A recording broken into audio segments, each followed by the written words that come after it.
Hey guys, welcome to Project Metal Music's YouTube channel with your host El Young, and we are here with the brilliant When They Riot.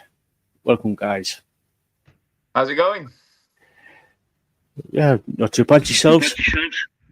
Yeah. Well, it's good to be here. It's ahead of a pretty good season coming up, and yeah, excited to get this going. Cool. Yeah, so guys, could you introduce yourselves and what you do within the band? Go on, Bobby.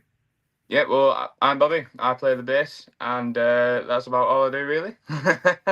And yeah, Luke. Yeah, my name's Luke, and I'm the drummer. So yeah, same kind of department. Just the drums, no singing, thank God. Just the drums. Cool. So guys, since the last time we spoke, what have you been up to? Well, when we were speaking last, it was just as we were bringing out our open season EP, our third EP. We've toured that a little bit, played a few shows here and there, and we've dived into writing and recording our first album, the big one. So we've been away for a couple of months. We've been working on our game, and hopefully you'll like what's to come. Luke. Cool. Yeah, we've got quite a lot of material coming. We've got a lot of things that we're working on, and it's just balancing everything. But yeah, we've got a few projects coming and a few shows, and yeah, getting back on it again. And it has been a little bit of a break, but we're working on some pretty good material. And I think it's just getting better and better as we're evolving. Our material's Yeah. just getting better. The recording quality's getting better. Shows are getting better. So we're getting to a point where we play a show and we're just like, I think we're quite content. More excitement than nerves, even though the nerves are still there, but we're using them properly now, if you get what I mean. Yeah. Cool. Funny. So, how many tracks have you sort of like decided to put on the new album?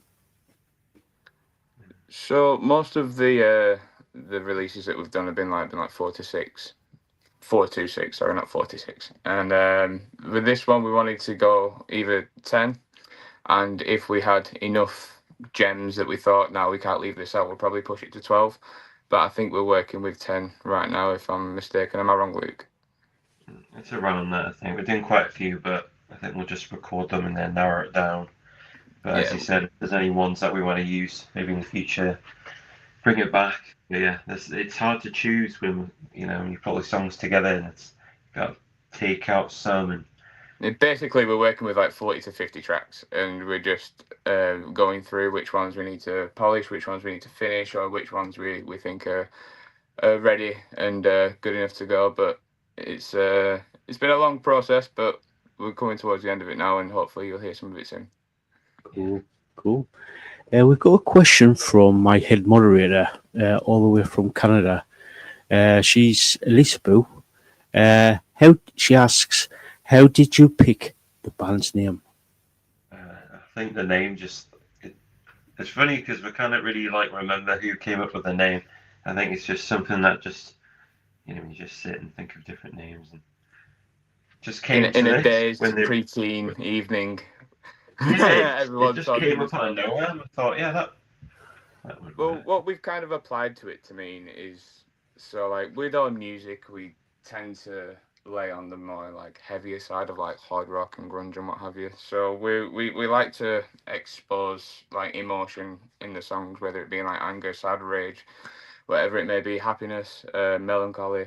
So when we were thinking of the name, and I think it applied quite nicely, because when you think about it, if you want to stretch it out into a sentence, which we tried to do, is like when they riot, they have probably reached the nth degree, and this is the product of that. So I think it reflects our music quite well. It reflects the modern climate quite well. I mean, this was about 6 years ago, so this was before a lot of like world changing things were occurring that we're seeing today. So yeah, it seems to be quite apt, and it stuck quite well. And yeah, we think it reflects us quite well as well. And yeah, hopefully long may it continue. Yeah, thank you for that, Lisa. So, have you got any tracks like sort of ready to go as singles? We've got like like a cover EP that we're working on, but Yeah, I think we've not announced this. I don't think yet, but if you want an exclusive, here it is. We've got a 3-track covers EP that we're working on. We'll give you one out of the 3 songs that we're doing. We're going to attempt Brain Stew. We think it'd be a good one. I think it's good fitting for us, especially as a 3-piece. There's a couple more that are a bit off from what we normally do, but I think it's going to work really well if we do it well. So yeah, sit tight for that. That's coming very soon. They're very close to being done as well. And as far as the new songs for the album, we've got about 4 or 5 polished off, boxed off, and we're just going over the final bits. But yeah, very soon to come. yeah. Cool. So I know you sort of like in the process of sort of like writing, recording, and then like getting obviously go through the mastering and the mastering and everything. Have you got a sort of like ballpark time period for the new album coming out? It's the production stuff. It's getting close. You know, we just do DIY everything. You know, I've got my whole mic set up at home for the drum kit, the interface, and everything. So record all the drum tracks, and we're making pretty good progress. I think. I don't know, maybe in a couple of months or so. I think we'll be. I think At the we've all point of, agreed that by September we should either have released either 2 singles or at the absolute minimum 1. And if we could release more by then, that's great. But we're not going to rush it until we're absolutely happy with it, if that makes sense. So that's the general timeline that we're working with. But yeah, we'll see what happens, and it'll be worth the wait, trust me. Yeah, cool. We've got a question from Aussie Ann 2025. She asks if you had the funds ready to promote the album, where would you like to play it the most? well, a country one. Would this be overseas or UK? Anywhere. Where would you? I'll let Luke answer first. I don't know. I always wanted to play Warp Tour. I always saw Warp Tour and I thought that's such a good idea, like touring of America and he's playing these massive car parks and stuff like that. I always thought that would be an amazing experience. Probably place. over there doing that. But to be honest, just, you know, even the chance to play abroad would be pretty amazing. You know, I'm content playing anywhere, but yeah, maybe America somewhere would be a good experience. I think if I was to play anywhere, it would either be obviously anywhere in America. Let's say if we made it to Japan, then just play Japan would be like, oh my god, someone listens to our music in Japan and they want to come to a gig and watch us play. That'd be just mind blowing in itself. But if those 2 weren't available, then I'd like to play Anfield Stadium because I'm a massive Liverpool fan. Cool. We could be the next Taylor Swift, boys. Yeah.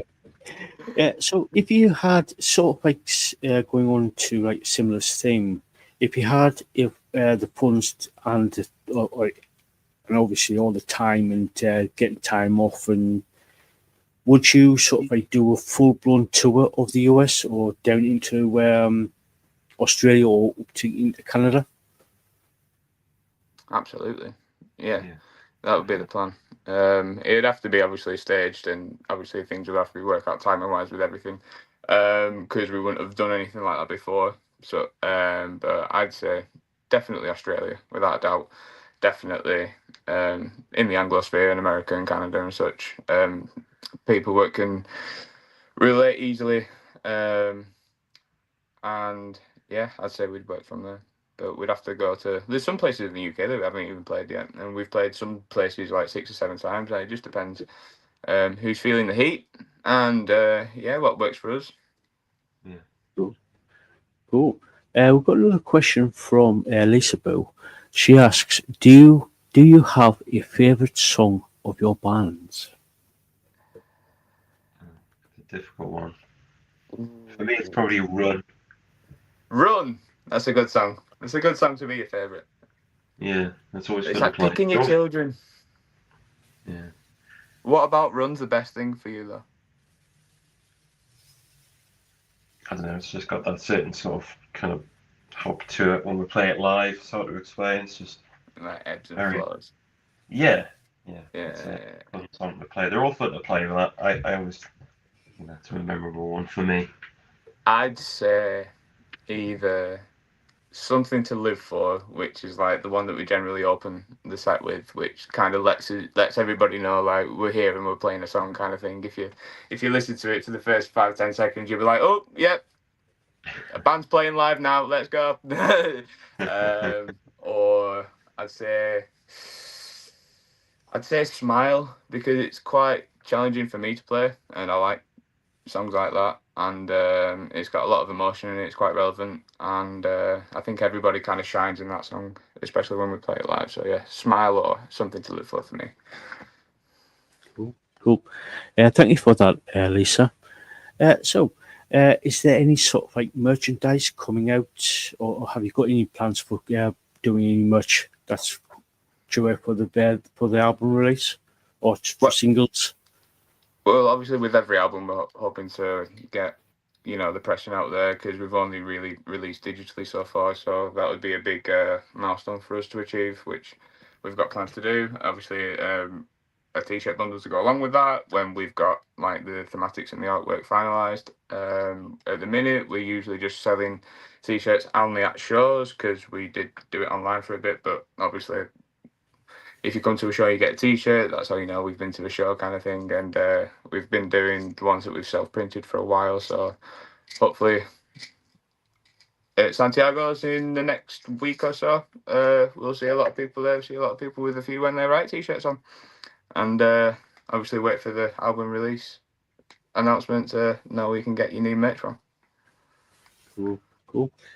So, when you get the album finished and ready for release, is there any sort of like talks or plans on putting the album onto vinyl? At the minute, we'd love to do that. We're just still scoping out different platforms to put it on. Obviously, the normal platforms for vinyl will be amazing, but Like with it it's being still in the works. I think it would be a wonderful idea, but I think we've still got loads to think about, loads to plan, but maybe down with the it line.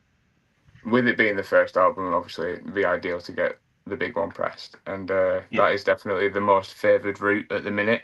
But like Luke said, we have to do it properly first, make sure we're not getting a bad deal, or make sure that we can sell it at a reasonable price, so we're not overcharging people for an EP or an LP, if that makes sense. So it's definitely the most favoured route. We just have to get that finalised as well. So we're in the process of getting a big release to everybody in the next coming months. So yeah, be excited. Yeah, I was going to say that it's usually down to cost of putting it out in the final. Because I know the prices are a bit too high, especially for some of the smaller bands to actually put stuff onto vinyl. Well, you look at if you talking about the elephant in the room, you're looking at thousands and thousands, and when you don't have major industry label backing, or you have no way of obtaining like band credit, or you've got to literally put every penny in yourself, it is a challenge. We're not gonna shy away from that. Like, we've never really looked for financial help. We've always wanted to do things in a more like within our means way, and then we'll let the songs do the talking kind of thing. And that's why we're grateful to every opportunity like this that we get. So even though we might have to invest a bit more, it's absolutely worth it, because at the end of the day, you only get one debut album, and we want to make it special, especially for everybody who bothers to listen. Yeah. So yeah, that Yeah. optimism rather than, oh my god, it's going to cost millions. But at the end of the day, it's not going to cost millions. You just got to do it the right way. Yeah, true. Excuse me. So, where can people find you on social media so people can keep up to date with what's going on with the band? we're on practically all platforms: Instagram, Facebook. We need to approach TikTok. I think we might have a TikTok account, but I think that's going to be the There's an next account venture. there. There's an account there. We just need to Yeah, figure out how to 'cause use it best. Like, we're most active on Instagram. We're active on every single social media site. It's like even X So like, if you want to find us, just type in When They Riot, even on Google, Bing, Ask Jeeves if it's still around. Like, we've got a YouTube channel, we've got Spotify, Apple Music, Deezer, Amazon Music, anything, anywhere you want, just type in When They Riot, you'll find us. Yeah. Ozzy says, hopefully one day, low final. Us too, Yeah. brother. Us too. I'm so glad it's come back. There's nothing like it. Yeah. So, guys in the chat, if you've got any more questions, please ask away. We're going to start to wrap up in about 5-10 minutes time. So, is there like any advice for people who want to become a musician, whether it be sort of like for their own personal reasons, or sort of like try and go down some sort of like commercial route? I'd probably, from doing this now, I'd probably advise people to do it when they're a bit younger. I feel like once you get a little bit older, it's just like life just kind of gets like balancing everything becomes like really challenging. And like, I'm 30 now, and you're balancing work, and then you got a mortgage and that, and then you got, and when you do it when you're like 19 or 20, you can do so much more. Now it's like balancing. It makes your head spin. Well, we've But been it's doing this for like 6 years now, so we've managed to do a decent fair amount in the time that we've had. Like when we just started, for example, we started our first tour in 2019. We got 3 shows in, and then COVID happened, so everything was locked down for like 2 years, and we couldn't really get back on the road for quite a while after that. So like, it'd be weird to advise people who are wanting to start, who musicians who are wanting to start a band and stuff like that, because hopefully they don't go through a COVID. The only bits of advice is the cliche bits of advice where you just got to do is stick at it, like work on your craft, work on your instrument, work on your own production, like try and be as self-reliant as you can, and that'll make yourself more valuable, and then you'll be more valuable to your band, and then your band will be stronger because of it. So and you should only really do it if you love playing music, if you love writing music, if you love being around musicians, if you love the idea of going and playing in different cities and stuff like that, and spreading your music to people. You shouldn't really do it as a primarily commercial enterprise, because if you don't succeed, then you've not got the money to look back on and be like, oh yeah, we did it for this reason. You're not going to appreciate the music that you did create, and that's what it's all about at the end of the day. For me, it's all about the songs. So yeah, that's the way I'd see And it. playing the shows as well. Playing the Playing shows is a shows, man, there's pretty good nothing like experience. it. Like, it's a really good experience. Like, it's amazing. Especially when you can see people getting into it and then they just let go and it's like, yeah, let's just have a good time, and then everybody's having a party, and then yeah, that's the point. It's very, That's the point of it all. it's very memorable. Like, I remember Yeah. all the shows. Yeah, I've been to quite a few gigs in my time, and I have seen people totally lose it and just like go completely wild, and then that beats the band, and then the band goes even just ramps everything up. Yeah, man, symbiotic. That's how it should be. And it's even better when it's like somebody who's never heard of you before, and it's like, oh my god, I'm so happy that I found this band, or yeah, we're fucking buzzing that you've managed to, like lose your inhibitions for a bit and just have fun. Like, that's what everyone goes to gigs for, innit? Rather than just letting time pass by. Yeah, true. Yeah. Ozzy says great advice, and Lisaboo says thank you, Bobby and Luke, for coming on. Our pleasure. Our pleasure indeed. Just talking about the band gets us going. So yeah, thank you for having us. So, guys, any final words before we start wrapping things up? If you're in the Leeds area, get to Santiago's on Sunday, the 12th of July. We're playing first show in a while. We're playing with some label buddies. Stay for tomorrow and a couple of other guys. So yeah, if you're around Leeds, or if you want to get a flight in, go for it. Santiago's Boy. Tickets are in our link on Instagram. Hope to see you soon. I look forward to the new music. Yeah. Cool. So, guys, thank you so much. And guys, if you're watching me here, check in the description. I'll put all the links to the band's socials in there. So please go check. Please, guys.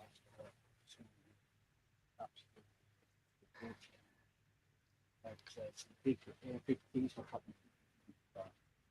Hopefully. All best. So, guys, thank you so much for it's been an absolute pleasure. Thank you. Have a So, guys, until next time, catch you all later.